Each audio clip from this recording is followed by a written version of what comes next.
Olá pessoal, tudo bem? Eu sou o Thiago Guimarães, professor de matemática do Colégio Motivo. A gente está aqui para passar umas ideias legais para vocês, umas ideias super importantes para a prova do Enem. E eu resolvi falar um pouco sobre função do primeiro grau e função quadrática. Vamos começar com a função do primeiro grau. Observe aqui no exemplo que está aparecendo no nosso quadro, uma função do primeiro grau da forma y igual a 2x menos 4, ok? É bom lembrar que uma função do primeiro grau é uma função do formato y igual a x mais b. E existem algumas características importantes. A função do primeiro grau tem sempre como gráfico uma reta.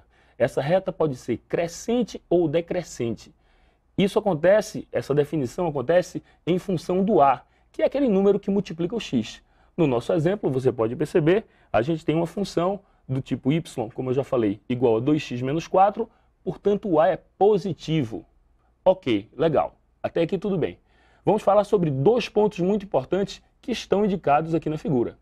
Observe que existe um ponto de intersecção com o eixo x, a famosíssima raiz da função.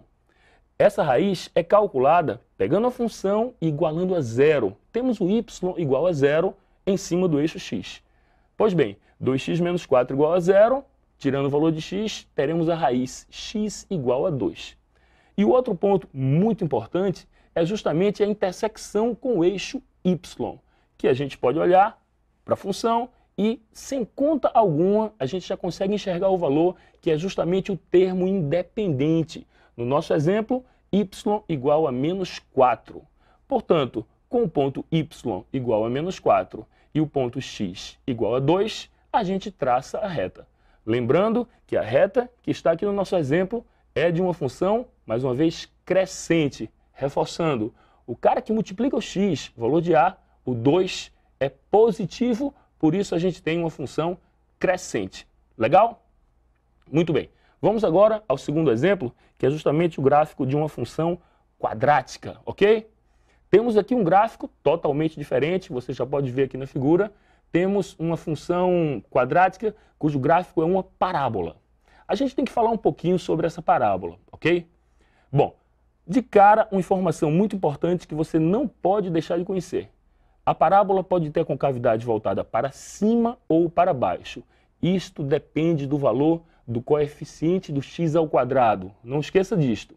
Se o a, que é o cara que multiplica o x ao quadrado, for positivo, temos a concavidade voltada para cima. Se o a é negativo, aí a gente vai ter a concavidade voltada para baixo, ok? Essa é uma informação inicial que a gente não pode esquecer. Muito bem. Seguindo, existe um ponto muito importante que é a intersecção com o eixo y. Esse ponto, da mesma forma lá da função do primeiro grau, não existe, ou não é necessário, aliás, uma conta para a gente fazer para descobrir esse ponto. É só dar uma olhada na estrutura da função. Observe o nosso exemplo. Y igual a x ao quadrado menos 2x menos 3. Observe o termo independente, menos 3.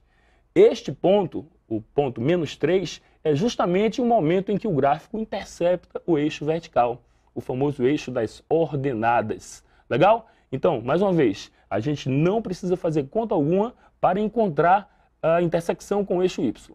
Legal. Temos também que falar sobre as intersecções com o eixo x, o famoso eixo das abscissas. Esses pontos, que na verdade podem ser 2, 1